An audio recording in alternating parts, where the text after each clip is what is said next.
सरदार साईं। वालेकुम अस्सलाम जमाल। वे सरदार साईं बाबला मां विहण न आयो आहियां। तव्हांजो न्यापो मिलियो। तव्हांजे न्यापे खे मान ॾींदे मां तव्हां वटि लंघे आयो आहियां। बाक़ी जेकॾहिं तव्हां ऐं मां ॿार किथे ॿिए हंधि में रहूं हा न तो पोइ सरदार साईं तव्हांखे ख़बर पइजी वञे हा। आहिस्ते ॻाल्हाए जमाल, शायदि तुंहिंजो विसारे वेठो आहीं। तूं सरदार सां ॻाल्हाए रहियो आहीं। छा करी आहे तूं सरदार खे? जे तुंहिंजे साम्हूं अचिया त तूं सरदार खे गोली हणी मारे छॾी हा। चाचा बागली, जेकॾहिं सरदार जे बॉडीगार्डनि जे तरफ़ां हिकु गोली बि हली न त पोइ मुंहिंजे तरफ़ां 50 गोलियूं हलंदियूं।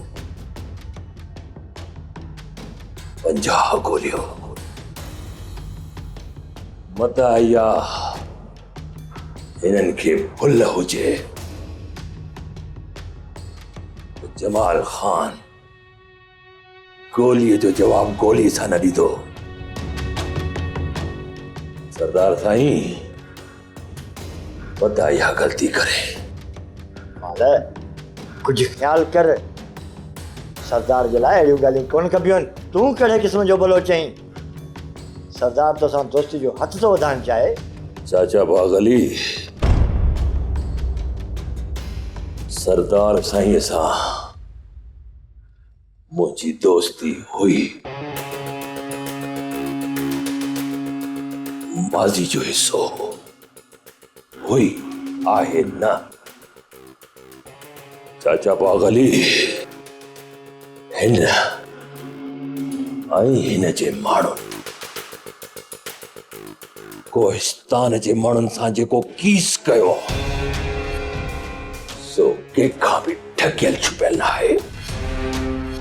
चाचा बागली, मां सरदार साईं सां ॿीहर दोस्तीअ जो ही हथ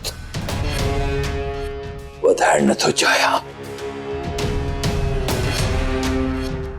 मां जेकॾहिं हिते आयो बि आहियां सिर्फ़ ऐं सिर्फ़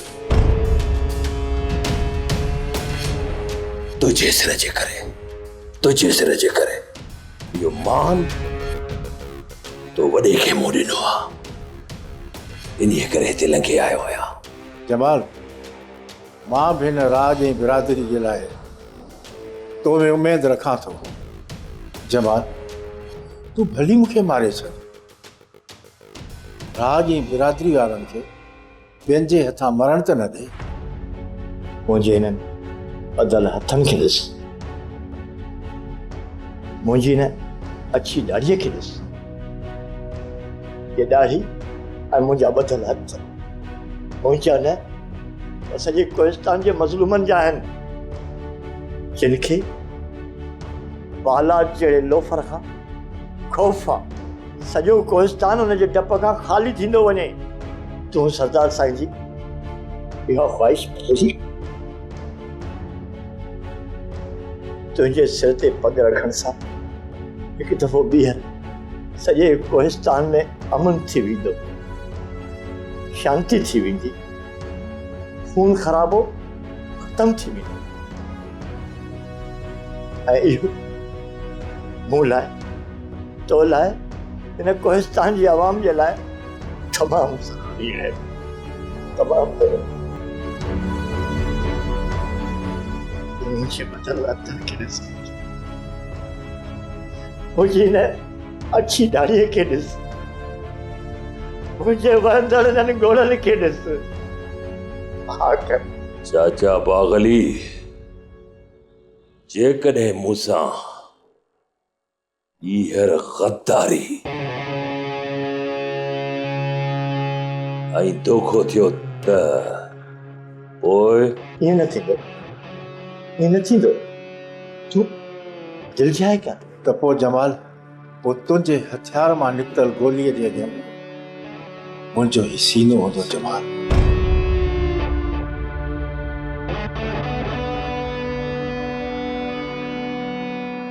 ठीक है,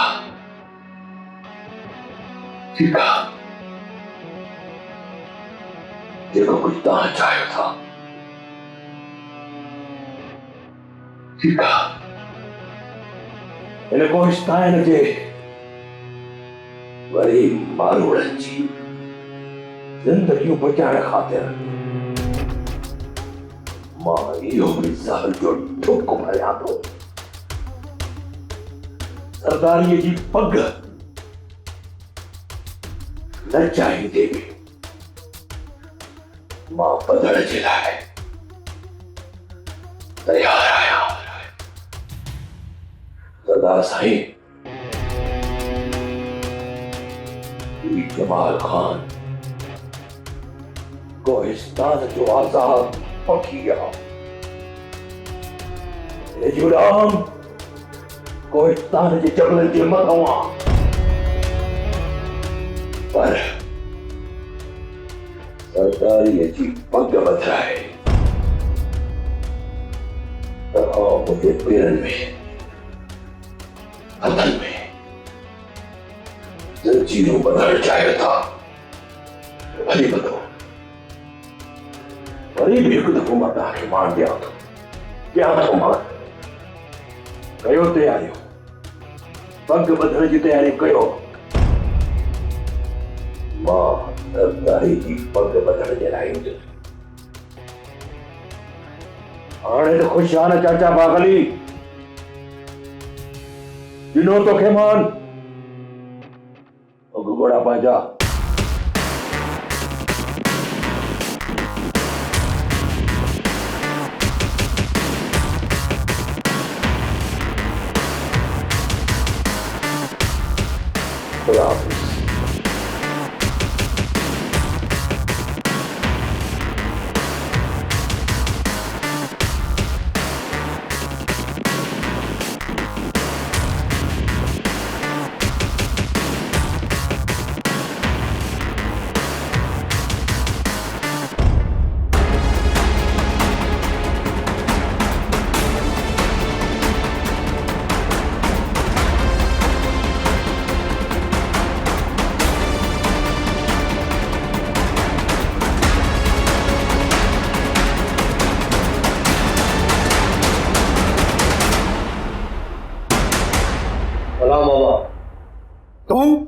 तूं ते छो आयो आहीं? सॼो ज़मानो मुंहिंजो दुश्मन आहे। ऐं ॿियो त थियो तव्हां मूं ते शक था कयो। मूंखे शक न आहे, पर मूंखे हिकिड़ो ॾुख आहे। तूं पंहिंजे पीउ खे अकेलो करे वे, जंहिंखे तुंहिंजी छांव में सुम्हण जी आदत आहे, उनखे तो अकेलो करे वे। ॾुख त मूंखे बि बाबा साईं। मुंहिंजे अच्छे सां प्यार करण वारो पीउ छा सोचे मुंहिंजो सिर झुकाए छॾियो त। तूं इहो छो नथो सोची त असांजो इंसाफ़ तुंहिंजे ई मुंहिंजे कदो कारखां घणो ऊचो आहे? बाबा साईं, इहो छो नथा सोचो बाबा साईं?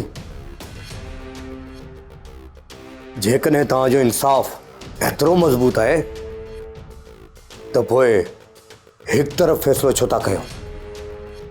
घटि में घटि हिन दर खां धिकण खां अॻु मूंखे पंहिंजी सफ़ाई में त कुझु चवणु ॾियो बाबा साईं। बलाच फ़ैसिले में कंहिंजी बि फतह जो ऐलान न कयो वियो। सिर्फ़ पंहिंजे राज खे ॾिनल इंसाफ़ ऐं ज़बान ते अमल कयो वियो। पर बाबा साईं, दुनिया वारा इन फ़ैसिले खे फतेह छो था कोठीनि? बलाच तूं एतिरो बेतबारो थी चुको आहीं जो तूं दुनिया वारनि जी ॻाल्हियुनि ते एतबार करणु लॻो आहीं। बलाच सच पुछी त मूं इहो सोचे फ़ैसिलो ॾिनो त मुंहिंजो पुटु दरिया आहे ऐं दरिया मां केतिरियूं बि शाखूं फुटी वञनि, पर उहो दरिया रहंदो आहे। मूंखे जेकॾहिं इहा ख़बर हुजे हा त तूं इहा ॻाल्हि दिलि में रखे वेठो आहीं त इहो फ़ैसिलो सॼी उमिरि न थिए हा। बलाच तूं जॾहिं बि मूंखां परे थी रुसी वियो आहीं तॾहिं मूं तोखे परचाइण जी कोशिशि कई आहे, पर अॼु तूं मूंखे परचाए ॾिस। जॾहिं न तूं सदाईं रुसंदो हुए तॾहिं तोखे सदाईं मां परचाईंदुसि, पंहिंजे गले लाहींदोसि ऐं तुंहिंजी हर फरमाइश पूरी कंदोसि, जाइज़ नाजाइज़ ज़िद पूरी कंदोसि। बालाच, हीअ तुंहिंजी पहिरीं ज़िद आहे जंहिं ते मूंखे सख़्तु ॾुखु थियो आहे, रंज थियो आहे। इन खां वधीक ॾुखु मूंखे इहो थियो त मां तुंहिंजी इहा ज़िद पूरी न करे सघियुसि ऐं तर मां निकाली ॾेई छॾी, घर मां कढी छॾियो। बाबा साईं, मूंखे माफ़ करे छॾियो। हिकु दफ़ो माफ़ करे छॾियो, जीअं तव्हां चवंदव तीअं ई थींदो।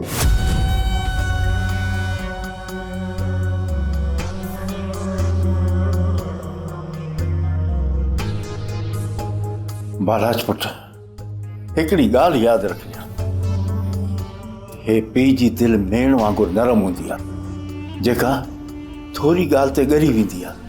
तूं त मुंहिंजो जिगर जो टुकड़ो आहीं, पर सरदार शेर मोहम्मद खां कॾहिं बि नाराज़ न थीजांइ, छो जो उन जी दिलि पत्थर जी हूंदी आहे। मूंखे माफ़ कयो बाबा साईं। पुट, तूं बेवणो थी, मां सोराब ऐं जमाल खे ॾिसी थो वठां, उन ॻाल्हि लाइ तूं को बि फ़िक्र न कर। पुट, कॾहिं माउ पीउ बि औलाद खां रुठा आहिनि, मूं तोखे माफ़ कयो। ॿीहर का बि अहिड़ी हरकत न कजांइ जिते तुंहिंजे पीउ खे किथे शर्मिंदो थियणो पवे।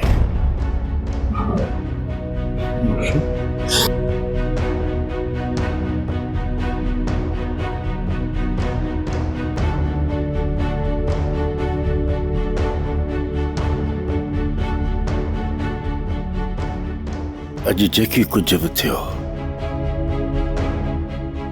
उन जो ज़िम्मेवार ख़ुदि बालाज आहे।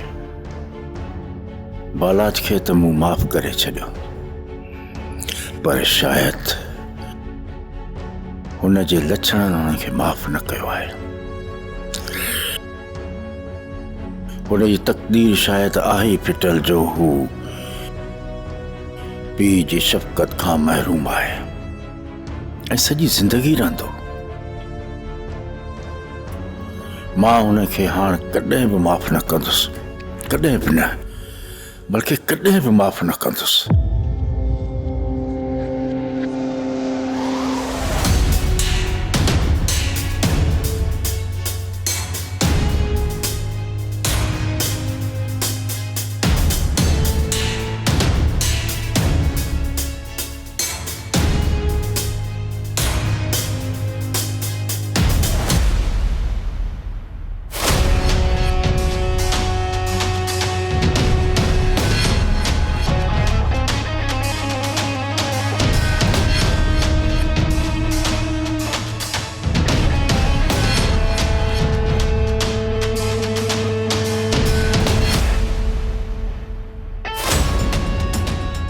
अॼु जेकॾहिं मूं वटि बंदूक हुजे हा त मां तोखे उॾाए छॾियां, पर तीअं ई मूंखे वञण ॾे।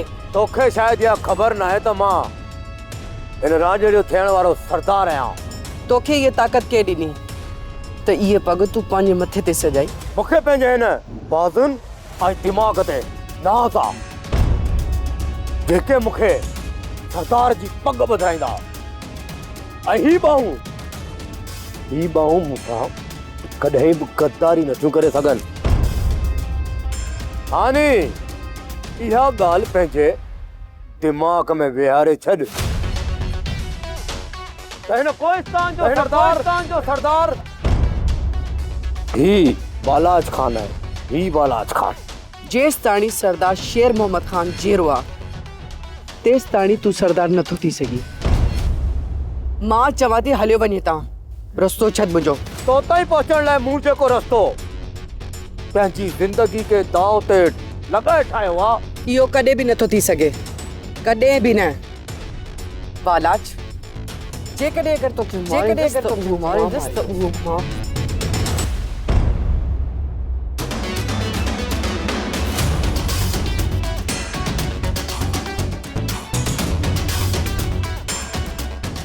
जे कॾहिं अगरि तुंहिंजी ख़्वाहिश मुंहिंजी मौत आहे त मां हिकु भेरो न कई भेरा मरण जे लाइ तयारु आहियां, पर तोखे मारण खां पोइ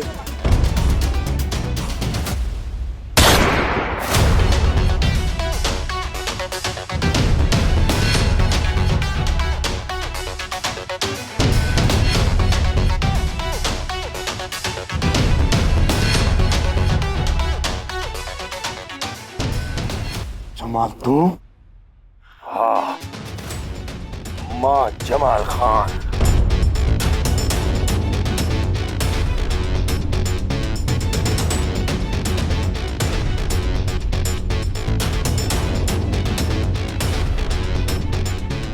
बालाज जेकॾहिं अहिड़ी ॿीहर हरकत कई न गोली वाहे कढंदो साईं।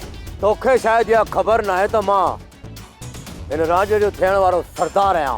नथो मञा तो जड़े लोफर सरदार खे। ये पग सरदार ऐं राज बिरादरी जी अमानत आहे। उनखे दुनिया जो को बि तूफ़ान लाहे नथो सघे। बालाज खान तो न जेके ज़ुल्म ग़रीबनि सां कया आहिनि उनजो तोखां बदिलो ज़रूर वठंदुसि। बालाज अॼु मां तोखे जीअरो इन करे थो छॾियां छो त मां सोराब जी तलाश में निकितो आहे। पहिरीं उनखे तलाश करे वठां, उन खां पोइ सॼी बिरादरी जे साम्हूं फ़ैसिलो कयो वेंदो तोखे क़त्ल कयो वञे या ज़िंदा दफ़न कयो वञे। बुरो बुरोवती लोगा।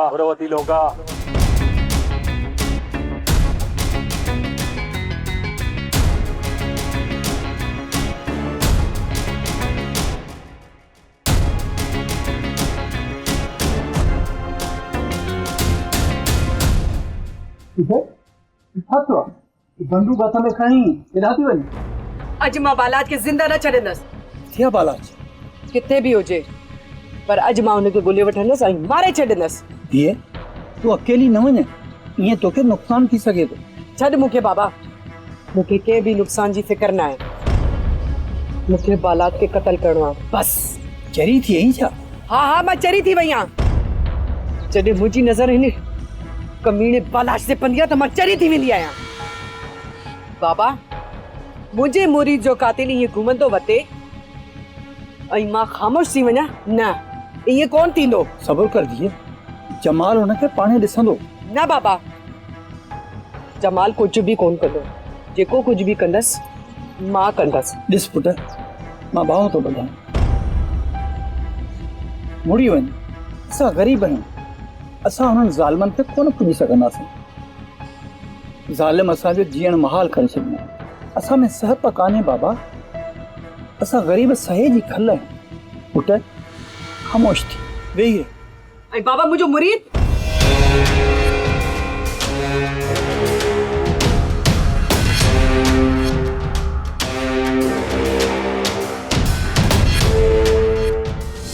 नेठ वही थियो न जंहिं ॻाल्हि जो मूंखे तपो छा सोचियो अथव सरदार साईं? सरदार हो हिकु मामूली इंसान है। बाबा साईं हुनखे सिर ते चढ़ाए छॾियो आहे, हिकिड़ी फूक सां उॾामी। पर सरदार साईं, राज वारा ईअं सरदारी क़बूल कंदा? छो न कंदा? राज जी बिरादरी वारा त ठहियो, पर सोराब खे मुंहिंजी सरदारी क़बूल करणी पवंदी। जेकॾहिं कंदो त दिलि सां न कंदो, दिमाग़ सां कंदो ऐं मजबूरन कंदो। दुश्मनी जन्म वठंदी सरदार साईं, न छा था कयो? ओए बेवकूफ़, मां दुश्मनी न, हिकु जद्दोजहद जो आगाज़ करे रहियो आहियां। सुंदर, आगाज़। पर तव्हां आख़िर केतिरी दुश्मनी पालींदो? इहा मूंखे ख़बर आहे त दुश्मन मुंहिंजे ख़िलाफ़ मोर्चा बंदि थी विया आहिनि, पर उन्हनि खे शायदि इहा ख़बर न आहे त मां उन दुश्मननि ते हमिलो करण वारो आहियां। अहिड़ो हमिलो कंदुसि जो सॼी ज़िंदगी यादि रखंदा। पर इहो त सोचो सरदार साईं, तव्हांखे न सरदारी जंग में फतेह मिलंदी फतेह ऐं शिकस्त ॿई गॾु गॾु आहिनि, पर शिकस्त जे ख़ौफ़ खां पोयां हटणु बुज़दिली आहे। मां कंहिं बि सूरत में शिकस्त नथो खाइणु चाहियां। शिकस्त त सोराब खे खणणी पवंदी ऐं इहा रांदि या सोराब जी मौत ते ख़तमु थींदी या वरी मुंहिंजी सरदारी ते। सब्सक्राइब कयो असांजो official YouTube channel Sindh TV HD drama ऐं वधीक अपडेट लाइ बेल आइकन खे क्लिक करियो।